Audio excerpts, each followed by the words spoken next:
일손이 너무 많은 거예요. 1번은 물 관리로 한 절반을 잡습니다. 여기 지금 서 있는 데는 풀이 안 나요. 냅둬도 아주 밑에서 잡기 시작한 거예요. 그러네요. 그만큼 낮게 잡은 거예요. 수영 자체를.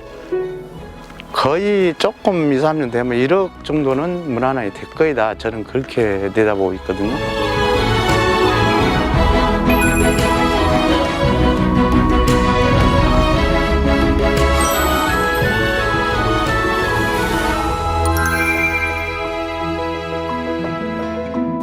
저는 원래 직장 생활을 했어요. 네, 퇴직한 지 지금 올해 3년째거든요. 퇴직 한 해에 면목을 심었어요. 그 앞전에는 이 하우스를 지어서 타 농가에 임대를 줬어요. 아, 그렇죠. 네, 그래서 3년 퇴직 직전에 받아가지고 고추를 한 1년 했고, 그 다음에 대파를 좀 해봤어요. 해보니까 일손이 너무 많은 거예요. 이건 이제 심기 전에 다 경운, 퇴비, 비료, 그냥 관수 시설, 물준 시설 다 해놓고 가을 되면 다시 철거를 해야 돼요. 그래가지고 또 다시 하고, 이거 반복적인 작업이 너무 노동력이 많이 든다.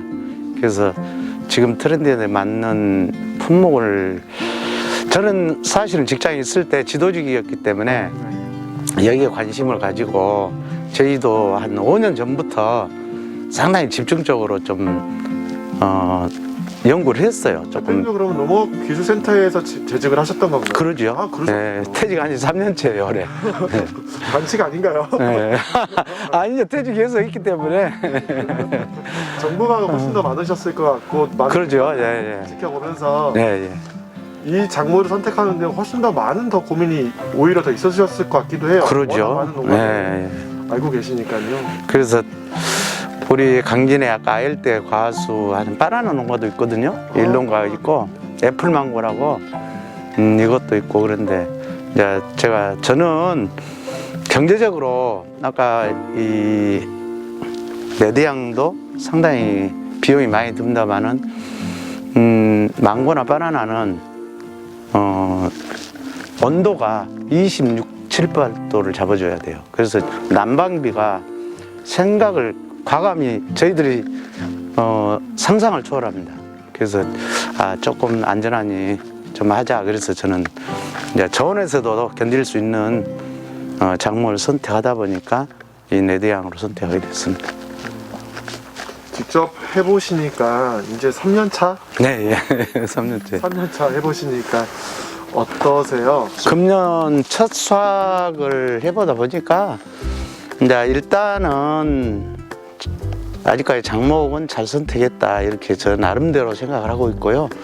금년 첫 수확 지금 황금향 한 가지 품종이 수확이 끝났습니다만은 제가 165평인데 총 9동인데 한 동이 한 165평 정도입니다. 그런데 한 400만 원 첫 수확인데도 나오더라고요. 그럼 내년 같으면은 1년만 더 지나면 제가 1.5배는 더 나올 것 같아요.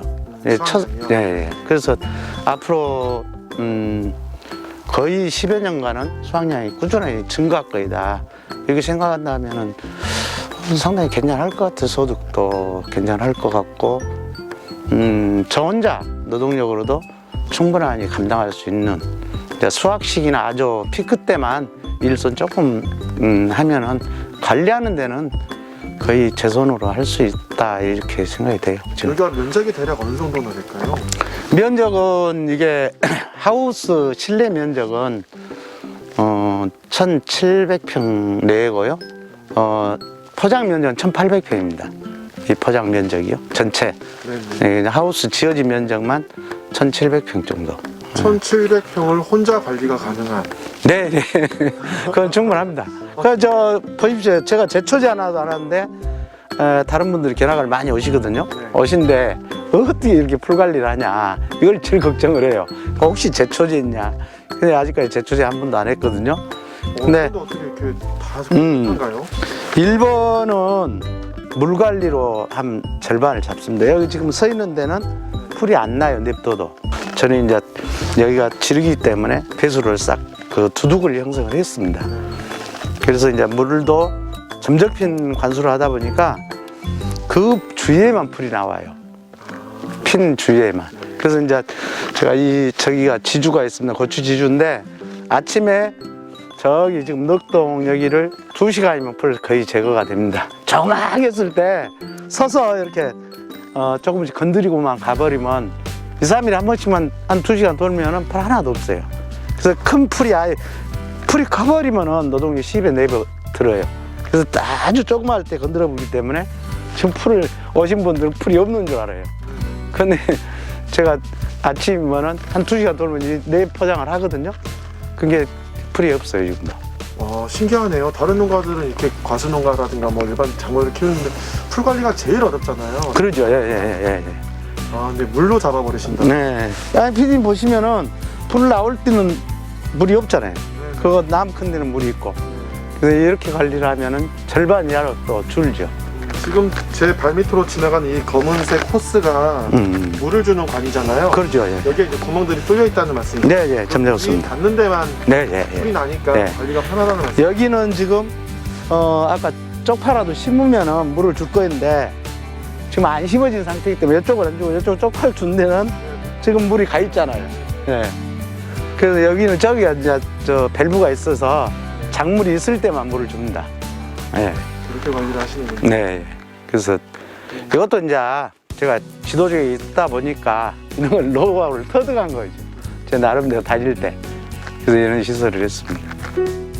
이제 귀농을 꿈꾸는 청년이나 아니면 은퇴하신 분들이 좀 궁금해하실 게 시설 비용이 얼마가 들고 수익은 그럼 얼마가 나는 거야? 라고 좀 궁금해하실 것 같거든요. 지은 지가 14년 됐어, 14년. 그 사이에 단가가 많이 그러죠. 차이가 변동 많이 있고 그때는 일반 작물을 재배하기 위해서 하우스를 비가림으로 졌어요. 한 불. 한 겹으로. 네, 한 겹으로. 그래서 이 작목을 선택하면서 이쪽하고 저쪽하고 지금 구분이 돼 있죠. 저쪽은 1년 늦게 심었습니다. 왜 그랬냐면은 그때 시설비가 없어서 여기까지밖에 못 했어요. 그래서 이 넉동을 1년 전에 심고 시설하고 이중하고 그 다음에 또 저쪽을 5동을 이중을 해서 1년 늦습니다. 저쪽이. 그래서 비용은 대략 지금 평당 12, 3만 원 하려나? 지금 비용이? 비가림 시설이요? 아니 이렇게 이중을 할 때. 이중으로 왔을 때. 네. 그래서 이 하우스도 제가 14년 전에 지었기 때문에 그때는 무화과 양액으로 제가 설계를 뺐어요. 책상 위에서 제 손으로. 그래서 업자한테 맡긴 거였는데 이제 작물이 변해봤잖아요. 14년이 지나니까 무화과는 조금 흐름이 조금 늦은 것 같아, 이제 지난 것 같아요. 그래서 작목 선정을 하려는데 이제 감기를 하려 보니까 이 높이가 안 맞은 거예요. 높이가 좀 낮아요.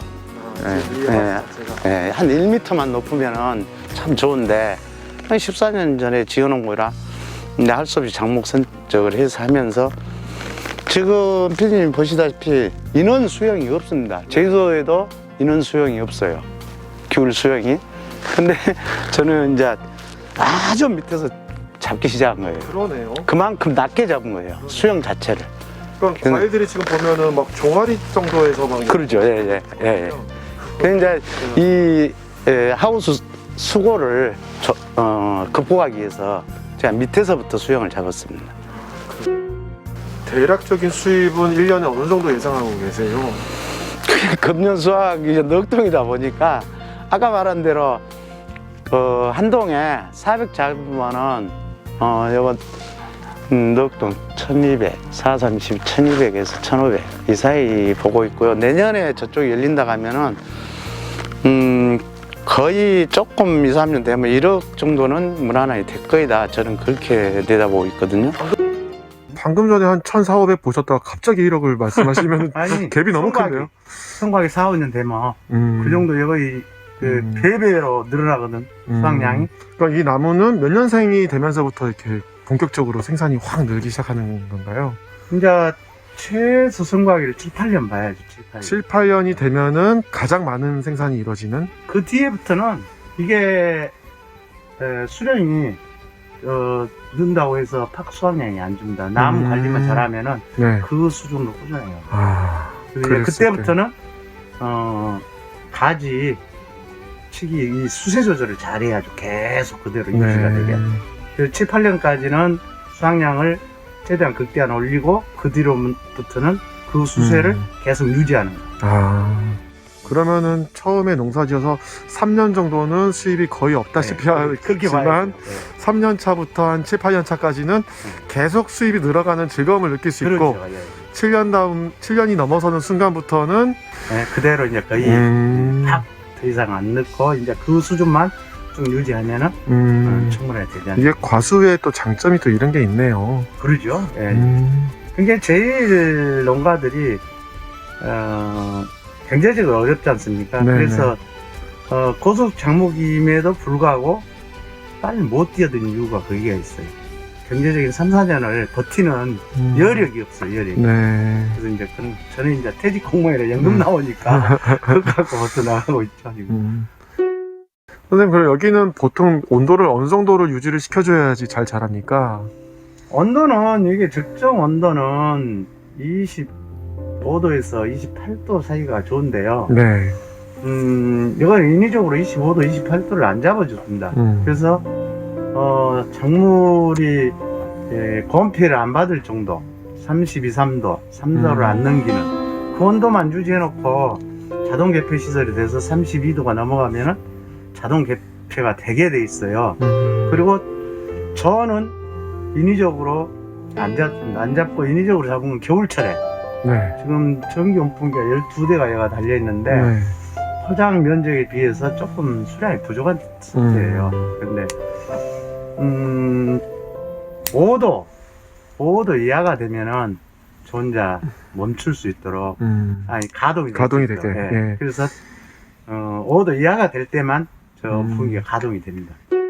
수확 양은 지금은 이제 초기 단계라 수확량이 그렇게 많지는 않았겠지만 지금까지 출하량을 어느 정도 잡고 계시고 앞으로는 내년이나 내후년 정도엔 출하량이 그 톤수라든가 키로수라든가 그렇게 잡았을 때 어느 정도 될 거라고 보고 계세요? 100박스면 네네. 200박스면 500만 아닙니까? 그러죠. 네. 그러니까 저쪽 황금향을 따보니까 지금 서로 출하가 끝났는데 그게 한 거의 500박스 나오더라고요. 그래서 이제 선물을 해버리고 한 박스가 네. 몇 킬로? 3kg요. 3kg. 네. 여기서는 포장은 2kg, 3kg, 5kg 했습니다. 그런데 2kg 단위가 있는데 올해 이제 수량이 적다 보니까 3kg만 저는 계속 올해는 출하를 했습니다. 여가 생활도 좀 해야 되지 않습니까? 공무원 생활이 그렇게 했는데 고추대를 이용한 분들은 거의 없어요. 대한민국에 제주도도 없습니다. 제가 이제 이거 한 건데 요새 농촌에서 돈 주고도 인력 구하기 힘들어요. 이거는 주지가 3개예요. 그래서 주지를 얼마나 밑에서 벌리냐 했는데 이거는 결국은 이 나무가 이제 앞으로 2년 더 수확하고 이 나무는 없을 나무예요.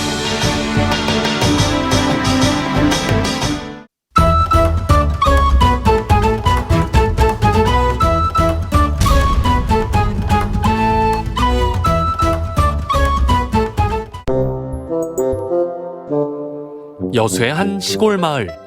이곳엔 이상한 미용실이 있습니다. 머리하러 온 손님이 수건을 개고 파마에 쓸 재료들까지 손수 정리하는 곳. 그런데 진짜 저런 사람 없지. 내가 맨날 그 소리. 저렇게 좋은 사람이 백작고도 하나 나오기 힘들어. 근무태만 원장님을 입에 침이 마르게 칭찬하는 어르신들이라니 대체 이 미용실엔 어떤 비밀이 숨겨져 있는 걸까요?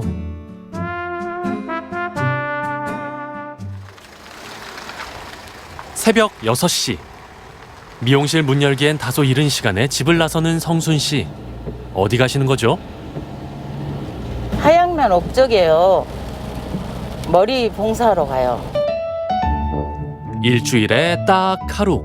매주 이 길을 달려 도착하는 곳은 오가는 버스라야 달랑 2대뿐인 여수 화양면 골짜기. 이 외진 마을에 최성순표 시골집 미용실을 연 지 올해로 10년이 넘었습니다. 처음에 오니까 뭔 산 넘고 뭔 밭 넘고 논 넘고 그렇게 꼬불꼬불 온 거예요. 그나 처음 봤어, 처음. 그러고 와갖고 놀다가 이제 갔는데 우연찮게 이제 몇 번 이제 왔어요, 여기를. 했는데 가만히 보니까 이렇게 오지에서 어떻게 어르신들이 머리를 하러 갈까 그 생각이 들더라고요. 그럼 내가 한 달에 한 번씩 가서 어르신들 그럼 내가 머리만 잘라줄게. 그랬거든요. 그렇게 좋아라 가시더라고요. 이제 또 좋아라 가더라고요. 그렇게 하자고. 원장님 출근 소식에 한달음에 달려오신 어르신들. 옥적은 물론 걸어서 30분 거리까지 주변 67개 마을 분들이 이곳 단골 손님입니다. 아이고 이거 저 엄마 우산. 아니 부영도 오신가? 아니면 거기 놔둬버려. 이웃집 마실 나오신 듯 세상 편해 보이는 어머님들. 사랑방이 따로 없군요. 사다가 저 안에다 열었는 거 나가 세가라. 장골삼도 차를 안 실러 갔는데 왔어. 오셨네. 저렇게 비 맞고. 나가 사실은 6시에 여기 내다보고 6시 반에 내다보고 그래갖고 이제 보통은 주인이 손님을 기다리지만 이곳에선 손님이 미용실 여는 날을 손꼽아 기다립니다. 온다는 자체가 좋으니까 오죠. 기분 좋아요.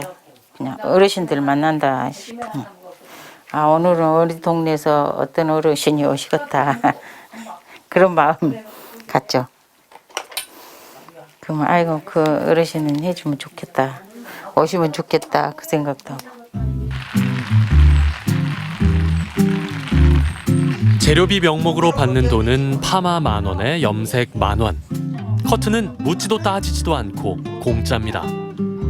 버스 타고 나가는 수고로움도 덜고 머리값도 아끼니 손님들 입장에선 일석이조.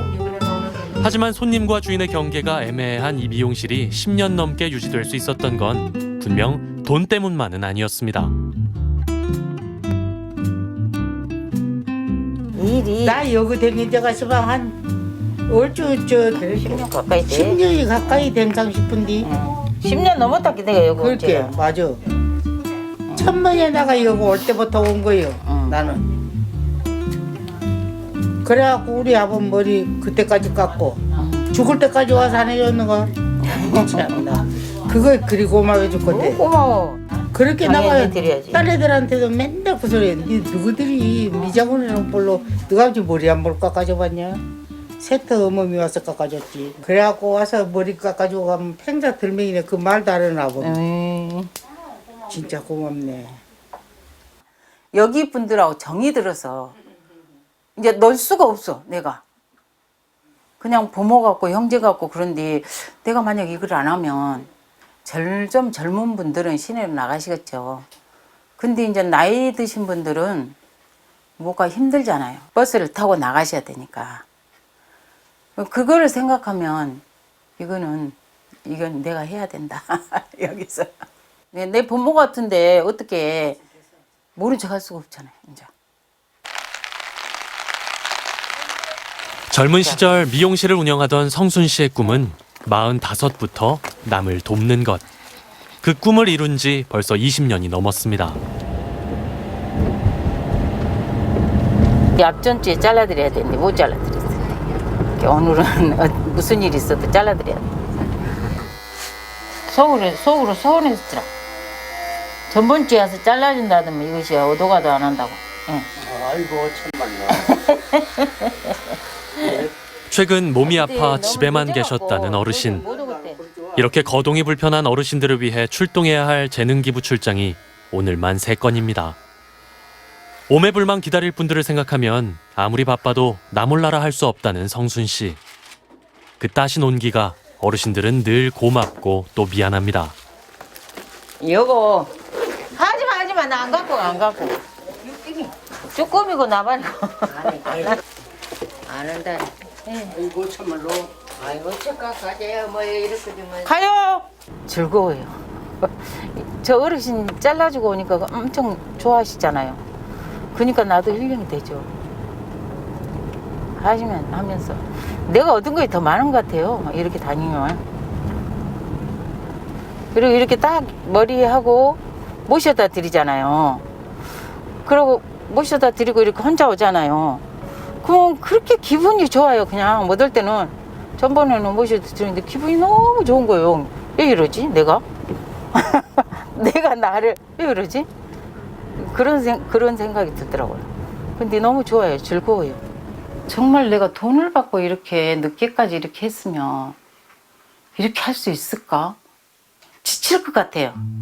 그때는 내가 더 젊었잖아요. 40대지. 30대, 40대 내가 미용실을 했으니까.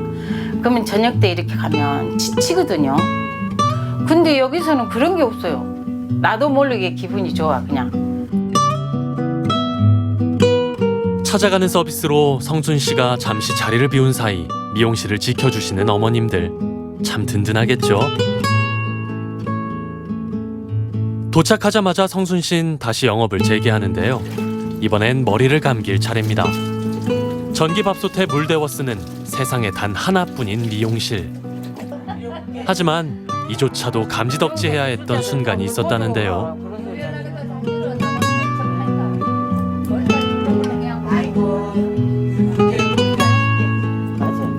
배워주라고 하더라고요. 그래서 이거 안 되겠구나. 이제 어디 할 데가 없잖아요. 내가 하고 싶어도 저 형님이 이제 오셨어. 형님 이제 이번이 마지막이네요. 야, 네가 적으면 어떻게 하냐 우리는. 네가 적으면 어떻게 하냐.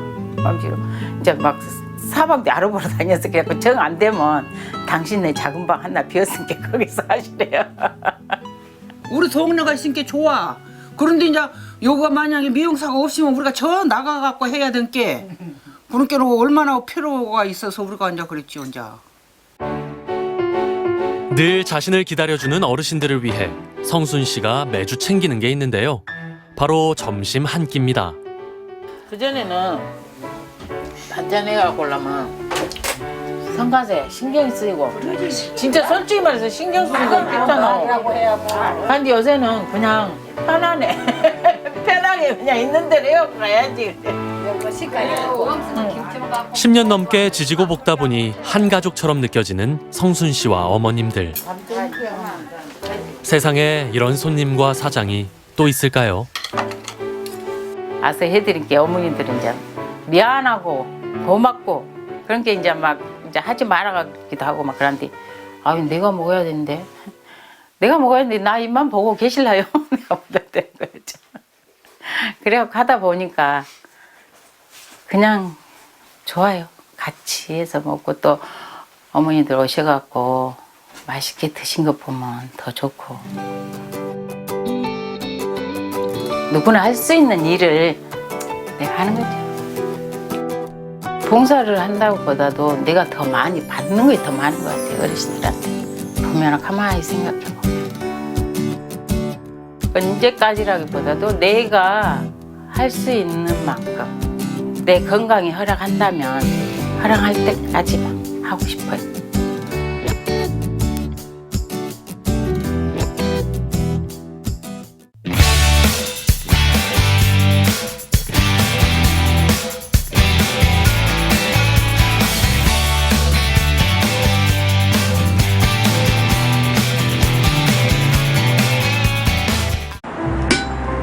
세월이 변하며 이제는 보기 어려워진 모습들.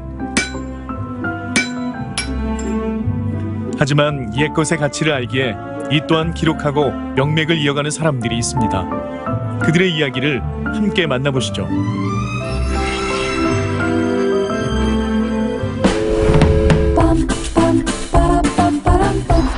어머 이게 다 뭐야? 오 세상에 이걸 다 만든다고요? 그 소문에 듣던 대장간인가? 그렇습니다. 전주시 용무리 고개에서 명맥을 이어가는 대장간인데요. 단단하던 쇠붙이가 파덕의 열기와 대장장이의 손끝에서 고분고분 부드러워지는 마법이 일어나는 곳입니다. 제 눈에는 너무 쉽게 해가지고 깜짝 놀랐어요. 어떻게 이 단단한 철을 자유자재로 막 나무 다루는 것보다 더 쉽게 다뤄보니까 이 철을. 이것을 제가 이제 15살부터 65년 됐어요. 65년. 그러니까 이 손님들 오시면 저를 다 알아요. 제가 유치원 다녔을 때 저희 집 옆에 대장간이 있었던 걸로 기억이 됩니다. 쇠를 달구는 모습을 제가 지켜보기도 하고 두드리는 모습도 지켜봤던 오늘 어렸을 때 기억들이 이렇게 새록새록 생각이 나더라고요. 15살 어린 나이에 처음 망치를 잡았던 김한일 야장. 고된 작업이 싫어 도망치기도 했지만 결국 그는 한평생 대장장이의 길을 걷고 있습니다. 그 선생님이 다 한 손으로 만드신 거예요? 전부 다 제가 만들죠. 하나하나? 네, 그걸 하나하나 일일이 만들어요.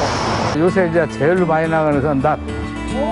이걸 뭐 하지? 이게 제가 이거들은 이제 조선낫이라고 그래요. 조선낫. 조선낫. 나무 같은 걸 다 가지를 쳐줘야 하거든. 네. 이것이 꼭 필요하거든요. 그런 거 갖다 그냥 쓰면 풀이 안 먹어버려. 미끄덩거려 버려. 몇 번 해야 끊어져. 근데 여기서 가져가면 한 번에 끊어져 버려, 풀이. 그가 만든 연장을 한 번이라도 써본 사람은 꼭 그를 다시 찾는다는데요. 오랜 단골이 찾아왔습니다.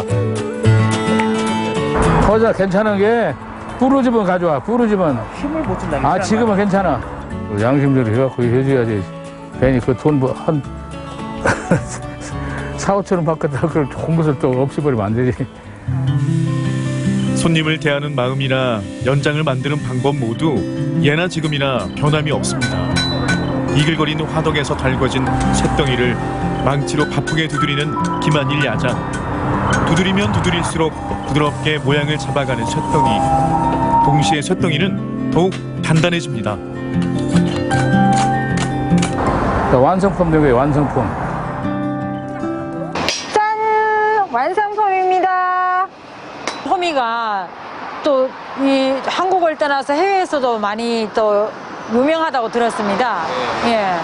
써보니까 좋거든요. 그러죠. 또 가격도 저렴하고 네. 부담도 별로 없잖아요. 그러니까 그래서 선호를 많이 하는 것 같아요.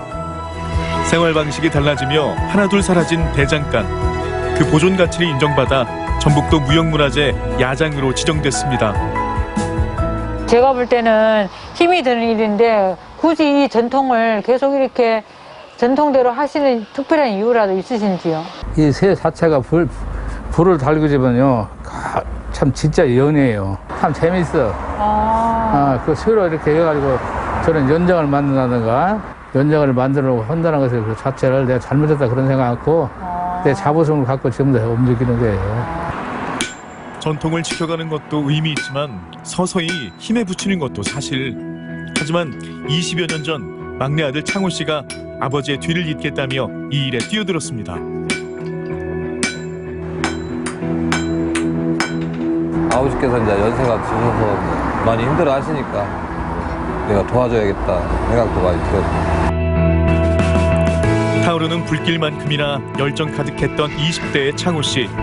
대를 이어 대장장이로 살며 어느덧 40대가 됐는데요. 여전히 아버지 김한일 야장에게 배워야 할 것들이 많습니다.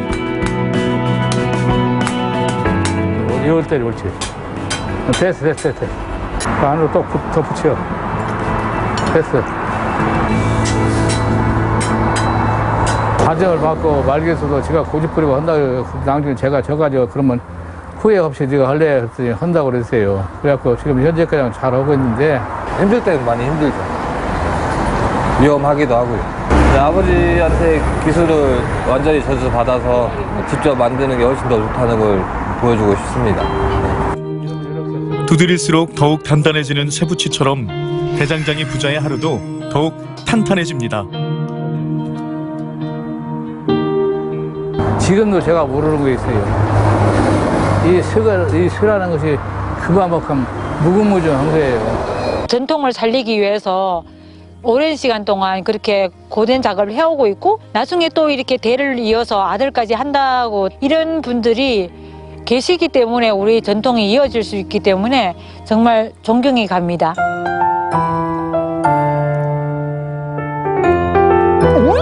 전통 방식으로 만든 우리의 농기구에 남다른 애정을 가진 분이 있다고 해서 부안까지 찾아왔는데요.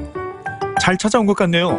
부안에서 농사와 시를 짓는 박형진 시인입니다. 안녕하세요. 예, 어서 오십시오. 제가 시인이라고 이제 알고 왔는데 지금 뭐 하고 계세요, 선생님? 봄 되니까 예.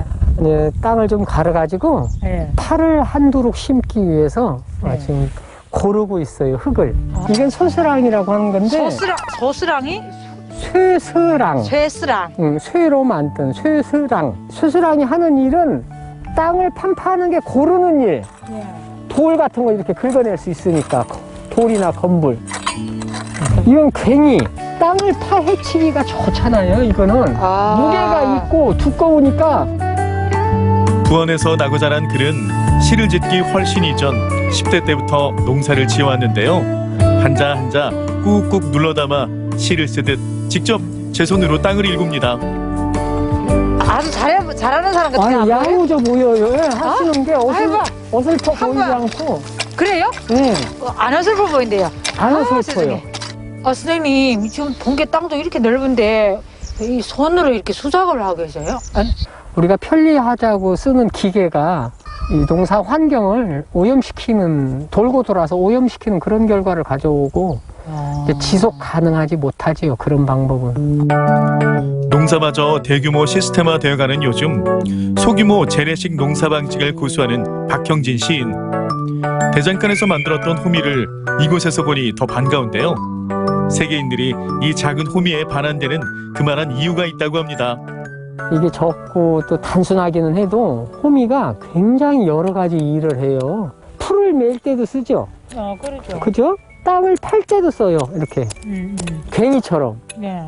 그리고 아까 소스랑처럼 땅을 고르는 데도 써요. 이렇게. 어찌 보면은 우리 농사 현장 중에 호미가 제일로 많이 쓰이고 중요하다고 볼 수 있어요.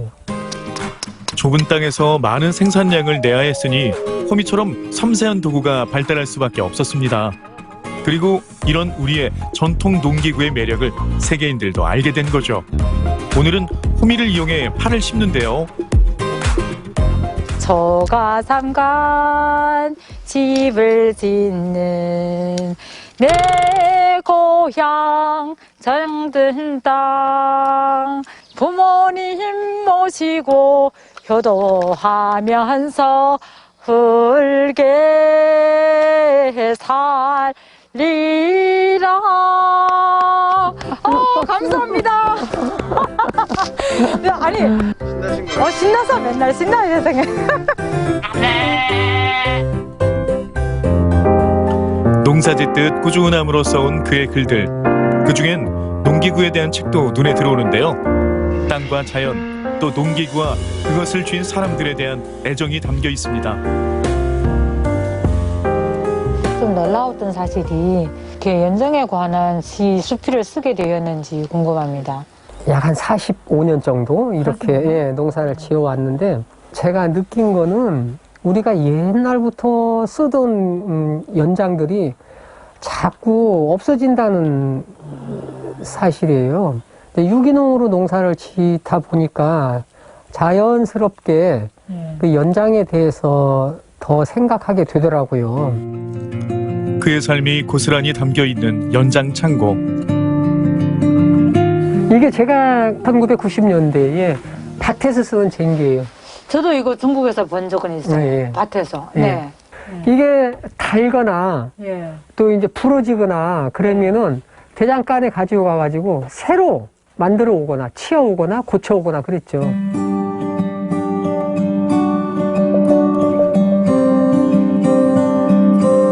사라져가는 전통을 글로 기록하는 박형진 시인. 이곳은 그가 좀 더 적극적인 활동을 하는 곳입니다. 이게 무슨 공간이에요? 옛날 농사 지으면서 썼던 연장들 네네. 모아놨으니까 이것도 좀 보시고 말 그대로 쉼터예요. 익숙하면서도 생소한 연장들로 채워진 공간. 이것은 뭘 할 때 쓰던 물건일까요? 작두는 봤는데 이렇게 끈 달린 건 처음 봐요, 이거. 그 사람의 체중을 이용해서 하기 때문에 오랫동안 작두질을 해서 많은 양의 풀을 썰 수 있어요. 이곳에선 예전 생활 모습을 체험할 수도 있는데요. 요즘 아이들에겐 생소한 볏짚을 이용해 공예 체험을 하기도 한다고요. 농사와 연장에 대한 그의 애정을 느낄 수 있습니다. 이거 지금 제가 만드는 건 둥구미예요. 겹둥구미. 뭐 하는 데 써요, 이거는? 그릇. 집으로 만든 그릇이죠. 그러니까 이것도 연장의 일종이죠. 네. 도구니까 이렇게 그릇을 만들어 썼어요. 점차 사라지고 기억 속에서 지워져가는 것들. 하지만 시인은 굳이 옛것이라 하지 않습니다. 옛것 속에는 우리 현대가 지금 지속적으로 나아갈 수 있는 길이 들어있거든요, 거기. 그런 의미가 있으니까 우리는 옛것 속에서 자꾸 현대를 바라보게 되는 거죠. 정말 농사를 지으면서 자연의 순리대로 농기구를 사용을 해서 정말 자연을 생각하는 그 마음이 저한테 또 많은 이렇게 감동을 주기도 하고 제가 또 배워야 할 점이기도 했습니다. 이제는 사라져가는 풍경이 되어버린 그 일을 한결같은 마음으로 지켜가는 사람들이 있습니다. 우리가 끝내 지켜가야 할 옛것의 가치를 아는 사람들. 이들을 통해 옛것은 단순한 과거가 아닌 새로운 곳으로 향하는 통로라는 것을 배웁니다.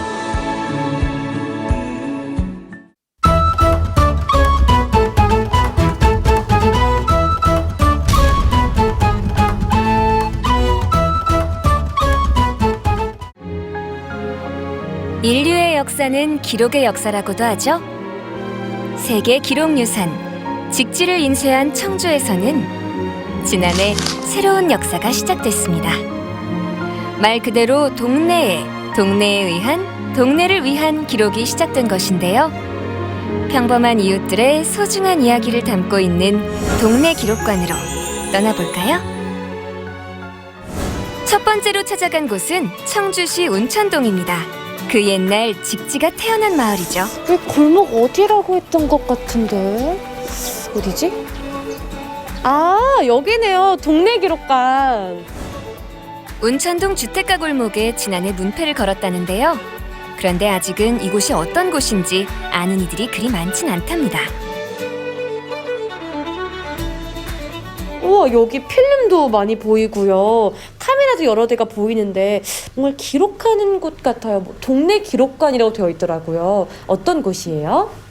네, 저희가 운영하고 있는 이 공간은 동네 기록관인데요. 운천동에 있는 동네 주민분들과 사진이라던가 글, 시 이런 것들을 가지고 동네를 기록하는 공간입니다.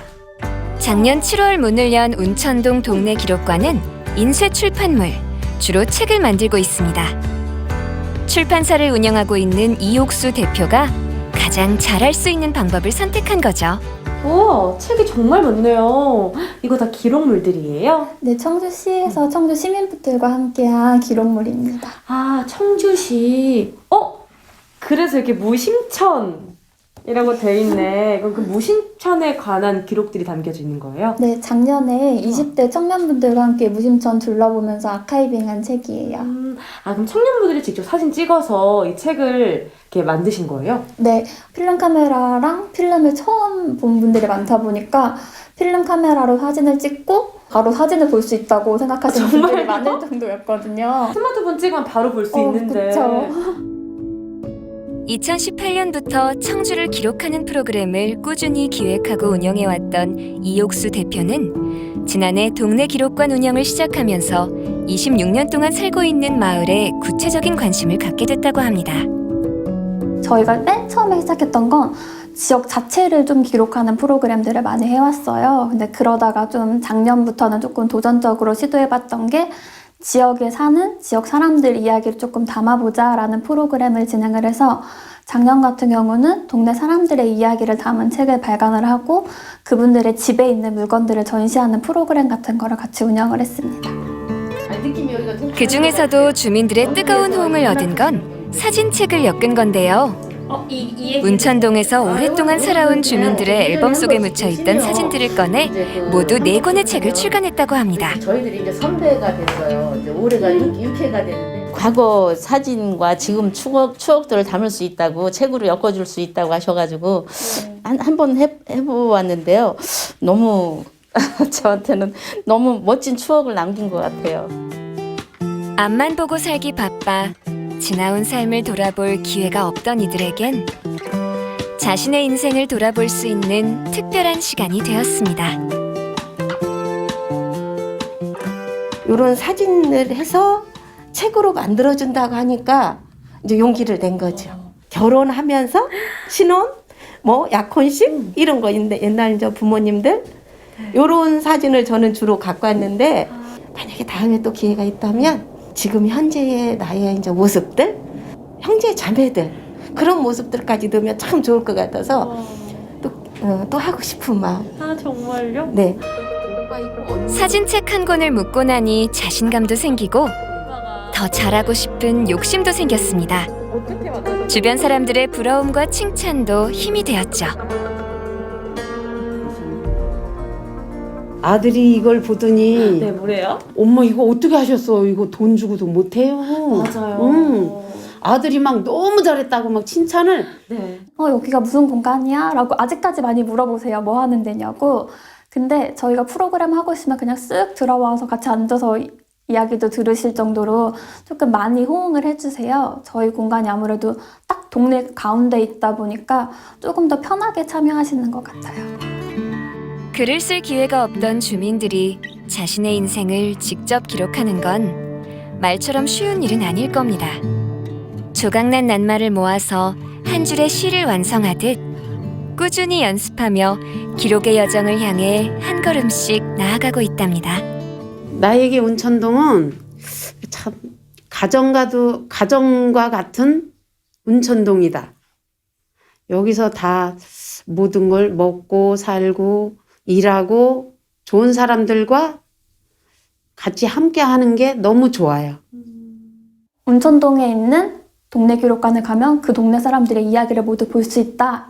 그런 컨셉으로 조금 접근을 하고 싶어요. 그래서 조금 느리더라도 동네 분들의 이야기를 한 명 한 명 조금 수집을 하고 싶어요. 그래서 유명한 사람들, 뭐 위인들 이런 사람들만 책이 나오고 그 사람들만 기록으로서의 가치가 있는 게 아니라 우리 지역에 있는 사람들이 한 사람 한 사람의 삶이 더 가치 있다는 걸 조금 보여주는 공간이 되고 싶습니다. 운천동 사람들의 이야기가 차곡차곡 한 권의 책이 되는 곳, 운천동 동네 기록관이었습니다. 두 번째로 찾아간 곳은 청주시 우암동. 골목길을 누비며 부지런히 카메라의 셔터를 누르는 사람들이 있습니다. 저희 집에는 이런 장독대가 없어요. 네. 네. 그렇다 보니까 이제 어머니가 담그셨다는 거 보여주셔서 이제 항아리하고 장독대하고 어머니 찍었어요. 어떤 분들이시길래 이런 것까지 담으시는지 너무 궁금해요. 여기 우암동 기록 하기 위해서 옛 것을 어쨌든 찾아서 한번 기억하고 싶고 그래서 한번 다시 찍어보는 거예요. 우암동 동네 기록관은 마을에서 사진도서관을 운영하는 이재복 작가를 주축으로 만들어졌는데요. 다른 작가와 시민 기록자들과 협업으로 우암동을 카메라에 담고 있습니다. 일단 오래되어져 있는 흔적을 지금 기록해서 그렇게 아카이브를 해보자라고 방법을 찾기 시작했고요. 아시다시피 오래된 것들이 먼저 없어질 가능성이 높다라고 판단했기 때문에 일단은 빠르게 기록해야 될 대상으로 선정했습니다. 시간이 지나면 이곳의 풍경도 달라지겠죠?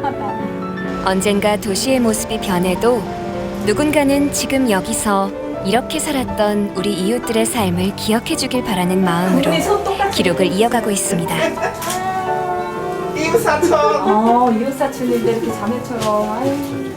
어떤 분들은 물론 찍지 마세요 하는 분들도 있기는 있었어요. 그래도 그렇죠, 네. 네, 대부분 어르신들은 이렇게 좋아해 주시고 그리고 저희들이 찍은 사진을 다시 꼭 보고 싶어 하셔가지고 저희들이 약속을 꼭 해요.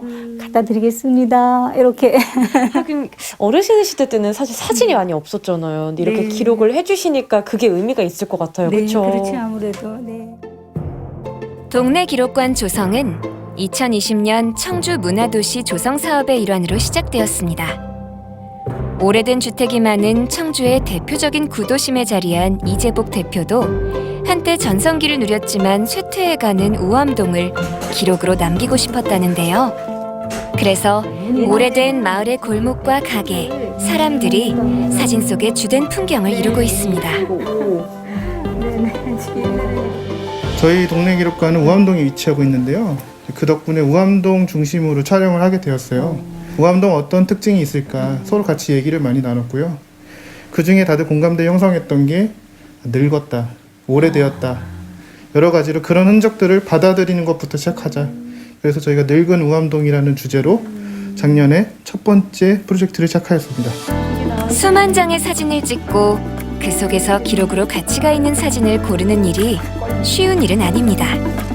무엇을 찍을 것인가? 어떤 사진을 남길 것인가? 숱한 고민과 회의를 거듭하며 기록자들은 마을과 사람들에 대한 관심과 애정도 점점 커져간다고 하네요. 제가 카메라를 들고 나가서 찍었을 때 느낌하고 이렇게 인화까지 해서 사진으로 봤을 때는 그 다른 감동이 내 마음에 그 어떤 그 찍었을 때 감동하고 이렇게 봤을 때 네, 틀려요.